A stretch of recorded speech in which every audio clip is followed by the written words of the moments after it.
भक्तजन हुन्छन्, सबै अटाउने त हुँदैन। अनि घन्टी पनि मन्दिरको हो कि के को हो त्यो ठेगानै छैन। त्यसकारण अस्वाभाविक चाउरे विरतिको अन्त्य चाहिँ झगडाको हुन्छ। रवि लामी छाडेर बालेन शाहको बिचमा एकअर्कालाई सकाउने खेल छ। त्यसकारण मलाई जहाँसम्म लाग्छ उनी पूर्व आउनु उनको जीवनको सबभन्दा ठुलो होल हो। उनी राजनीतिक मान्छे होइनन्, उनी जनताको मान्छे हुनै सक्दैनन्। उनी वास्तवमा भन्ने भने धन्दा सेठ हुन्। भनेपछि तपाईँको मतलब झापाबाट बालेन शाह उठ्नुभयो भने चुनावी माहौलमा होमिनुभयो भने उहाँको करियर खत्तम हुन्छ। होइन, म झापाली होइन, मतदाता होइन, तर मलाई लाग्छ हामीभन्दा पनि स्मार्ट मान्छे त्यहाँ हुनुहुन्छ। झापाले राम्रो सब बुझ्छ कि कसलाई पापा दिने, कसलाई वज्रमुखा चकाउने, कसलाई फुलवाला पहिरिने, यो झापाले राम्रो सब बुझेको छ। त्यसकारण बालेन शाह पोलिटिकल सुसाइड गर्दै हुनुहुन्छ। झापा उहाँको ससुराली पनि होइन, माओली पनि होइन, खामो गाडेको पनि ठाउँ होइन। अनि कसरी आउँछ? केपी ओलीजीको त दुईवटा जिल्ला हो नि त झापाको। होइन, एउटा कुरो के हुन्छ भने जसले वर्षौँदेखि त्यहाँ खामो गाडेको छ अथवा पूर्वी क्षेत्रको मान्छे हो, उनी उठ्ने नै हो भने होइन, सम्मानित पराजय भोग्नको लागि या त महोत्तरी उठुन् जहाँ उनको जन्मस्थान हो, या त काठमाडौँ हुर्किएको स्थान क्षेत्र नम्बर 2 हो। तर यिनको चलाकी पनि होला, क्षेत्र नम्बर 2बाट सोभितालाई खेदेर चितवन पुऱ्याए। त्यसकारण यिनको दाउपेची चितवनबाटै लड्ने, के अरे काठमाडौँबाट लड्ने पनि हुनसक्छ। यी त यस्ता मान्छे हुन्, अन्तिममा हत्याए गुस्सा हामी त यस्तै त हो नि ब्रो भनेर फेरि चुनाव नलडिदिनु पनि सक्छ। तपाईँले भन्नुभयो बालेन शाहको फ्युचर छैन झापा जिल्लामा भन्नुभयो, तर संस्कृति पार्टीको चाहिँ कतिको फ्युचर देख्नु भएको छ तपाईँको हेराइमा के छ? होइन, श्रम संस्कृति पार्टी भनेकै माटोमा उब्जिएको अर्ग्यानिक देशभक्त पार्टी हो। र तपाईँलाई थाहा छ हरेक राष्ट्रघाती लुसिफरहरूको च्यान खन्नको लागि हर्क साम्पाङज्यू जस्तो परम देशभक्त इमान्दार धरतीपुत्रले इन्तजाम गरिसक्नु भएको छ। र बालेन शाह आजको मितिमा कसैसँग आइतवा छन् भने, कसैसँग आतङ्कित छन् भने हर्क साम्पाङज्यूसँगै हो। र उनी यो देखाउन चाहन्छन् कि उनी पूर्वमा पनि केही मत ल्याउन सक्छन्। माटो प्रेमीलाई विश्वास गर्नुपर्छ। आगे जनताको मर्जी हो। म त्यहाँको मतदाता होइन, मेरो हातमा डिसिसन पावर छैन होइन। अब मलाई लाग्दैन कि झापालीहरूले बालेन शाह जस्तो तत्त्वलाई विजयी गराएर देशमा लुसिफर प्रवृत्तिको जरा गाड्न मद्दत गर्दैछ। म भन्छु बाल्लाटारले ग्याङ गिरोह चलाइरहेको छ। यो ग्याङ गिरोहका मेम्बरहरू देशैव्यापी रूपमा फैलिएका छन् र देश नेपाल आमा बहुत सङ्कटमा छिन्। हाम्रो देश जोगाउनु छ, धरती जोगाउनु छ र विदेशीद्वारा पालित पोषित तत्त्वहरूले देशलाई निकै सङ्कटमा पार्ने सम्भावना देखिएको छ। र सम्पूर्ण देशभक्तहरू एक ठाउँमा उभिएर शान्तिपूर्ण तरिकाले धक्का दिनुपर्छ। सुशीला कार्की संविधानको कुन जगमा टेकेर उभिएको हो? उनको संवैधानिक जग छैन। मलाई लाग्छ यो कमजोर जग भएको सरकार राजनीतिक आन्दोलनको एक तुफानले जतिखेर पनि उड्न सक्छ र जनतालाई दुःख दिने, विदेशी शक्ति केन्द्रहरूको रजगज गराउने, अनि बारबारा फाउन्डेसन अनि समता फाउन्डेसन डलर युरो भारतको चलखेल गराउने यो काम बन्द गरियोस्। तपाईँको स्वर्णिम वाग्ले आफै बारबारा फाउन्डेसनको मेम्बर हुन्। स्वर्णिम वाग्ले भनेको एमसिसी पास गराउन त्यो कमिटीमा बसेर ड्राफ्ट गर्ने मान्छे हुन्। ल राष्ट्रसभाको नेतृत्व हेर्नुहोस्। रवि लामी छानेको विषयमा त मलाई केही पनि भन्नु छैन, किनभने उहाँ मेरो आमाको मामाको छोरा पनि हो। तपाईँ यति भन्नुहोस्, नागरिकता भने नि तपाईँको मुटु हो क्या। त्यो मुटुलाई च्याकचुत पारेर पेसिफिक ओसनमा फ्याँकिदिन सक्ने, प्रशान्त महासागरमा फ्याँकेर I am the American citizen भनेर गर्व गर्ने रवि लामी छानेजी के तपाईँ देशमा प्रधानमन्त्री हुन लायक हुनुहुन्छ? आई हेभ अ ड्रिम भन्ने अधिकार युवा नयाँ शक्तिमा हर्क साम्पाङज्यूलाई मात्रै छ। तपाईँ जस्तो पुग्ने चाहिँ तपाईँ सबैलाई गाली गर्नुहुन्छ, कसैलाई बेसी गर्नुहुन्छ, कसैलाई के गर्नुहुन्छ। तपाईँले राजनीतिक कुरा निकै थाहा छ, नेपालको परिवेश हेर्ने गर्ने त्यो पनि तपाईँलाई धेरै थाहा छ। तर तपाईँ चाहिँ किन राजनीतिभित्र रहेर किन यो कामहरू गर्नु सक्नु? होइन, मैले सबैलाई गाली गरेको छैन। तपाईँले यहीँ पनि देख्नु हो होइन, यो चामल र बिहा छुट्यौँ है।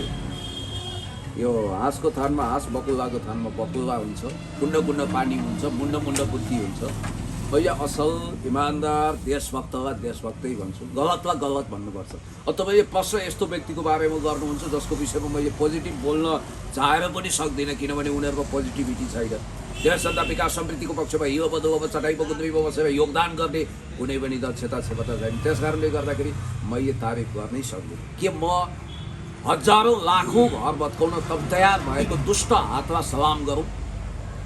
के म यो देश मेरो मातृभूमिलाई सङ्कटको कालो बादल लगाउन चाहने कुतत्वलाई शिरफुल बनाऊ? मबाट किमार्थ यो हुन सक्दैन। देश पहिलो, नेसन फर्स्ट भन्छ नि। देशका शत्रु हाम्रा पनि शत्रु हुन्, देशका मित्र हाम्रो पनि मित्र हुन्। जहाँसम्म कसले कुन भूमिकामा रहेर के पोजिसन निर्वाह गर्ने, कुन भूमिका खेल्ने भन्ने कुरो चाहिँ भनेपछि तपाईँको नजरमा अहिलेसम्म सबैभन्दा राम्रो मान्ने नेता भनेको, देशको हित सोध्ने भनेको अर्को सामाजिक नयाँ पुस्तामा नयाँ भन्नुपर्छ, किनभने पुस्ताको हिसाबले त उमेर त अब उहाँ मेच्योर्ड हुनुहुन्छ, तर पोलिटिकली नयाँ इमर्ज भएको फोर्स मध्ये सबभन्दा इनर्जेटिक, इन्लाइटेन, ट्यालेन्ट, दूरदर्शी, देशभक्त र देशलाई माया गर्ने र किराहरूको बिचमा यो जति पनि झेल्के मिल्के तिल्के नयाँ किराहरू छ नि, त्यसको बिचको हिरा भने हर्क साम्पाङ जोगी। पुण्यजी, तपाईँले कुनै बेला त बालेन शाहको त तारिफ गरेर हिँड्नु भएको थियो नि त, आज किन गाली गर्दै? सायद तपाईँले एआईबाट बिगारेको मेरो भिडियो हेर्नु हो कि क्या हो? मेरो त अझ गीत सितको पनि बनाइदिरहेको हुन्छन्। मैले बालेन शाह भन्ने मान्छेको कहिले पनि तारिफ गरेका छैन। शर्मिला तामाङ जस्तो एउटा सामान्य मजदुरलाई सडकबाट रुवाएर खेद्ने, हजार मान्छेलाई बेघरबार बनाउने, सुकुम्बासी खेद्ने यस्तो मान्छेलाई पुण्य गौतमले अथवा तपाईँले तारिफ गर्न सक्नुहुन्छ? कुनै चाहिँ तपाईँको टिकट लिन आउनुभयो हो?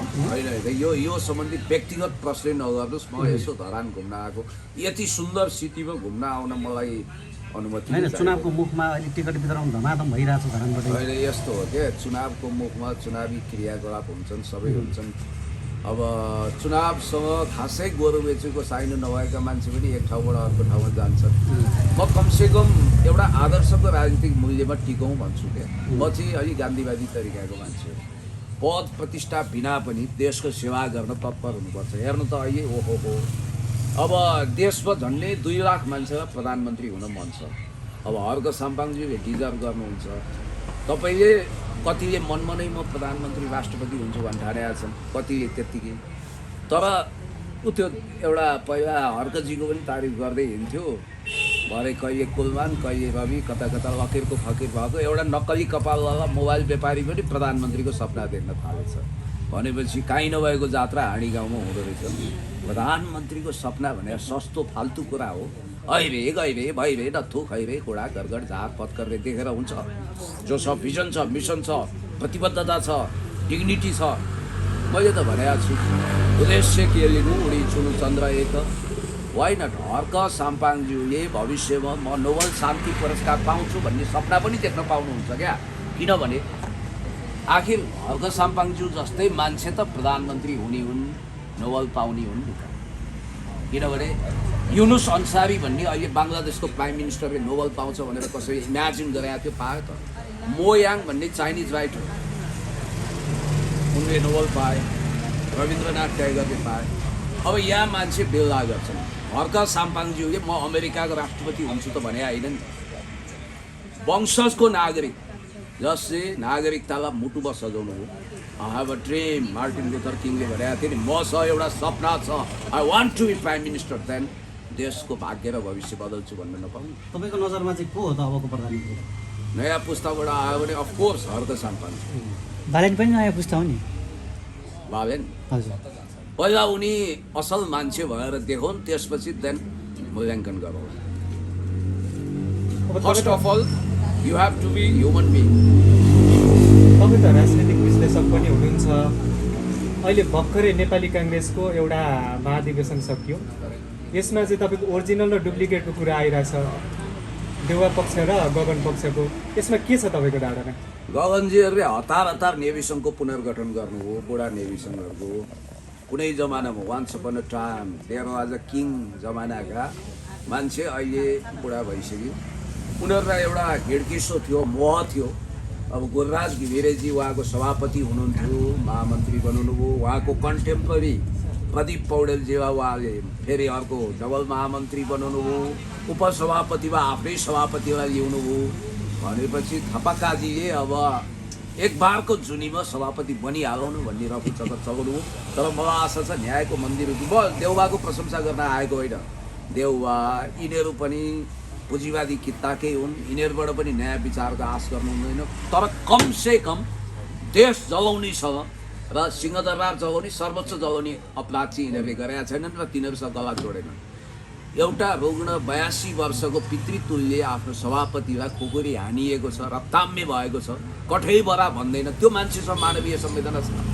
र यो चमत्कार चाहिँ देवप्रकाश त्रिपाठी भन्ने प्रबुद्ध पत्रकारले अस्ति स्टाटसमा लेख्नु भएको छ।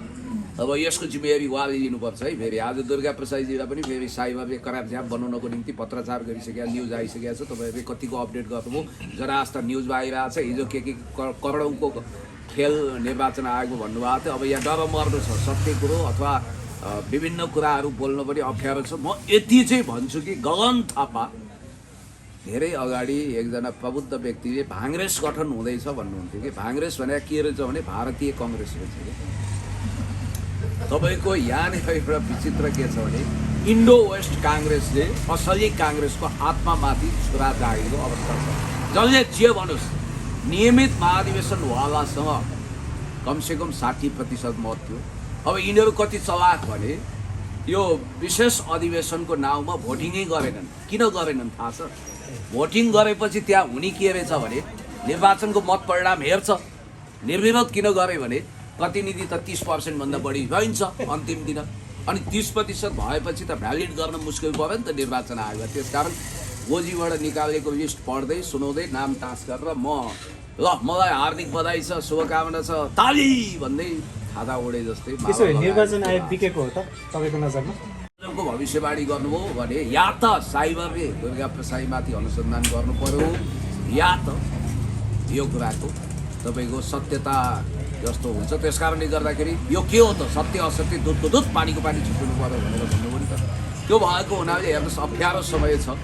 अस्ति देवप्रकाश त्रिपाठीजी वरिष्ठ पत्रकारले स्ट्याटस लेखे अनुसार रवि लामिछाने, गगन थापा र त्यसपछि बालेन साहबलाई सँगै राखेर डिनर खुवाउनु गयो अरे सुशीला कार्कीजीले बाल्लाटारमा। यो बाल्लाटार जबसम्म यो जेनजीको नाउँमा घुसपैठ गरेर देश जलाउने कर्ममा लागेका मान्छेहरूलाई संरक्षण गर्छ नि, तबसम्म यो देशमा शान्ति अमन चयन हुँदैन। सुशीला कार्कीज्यू बाटो छोड्नुहोस्, खुला गर्नुहोस्।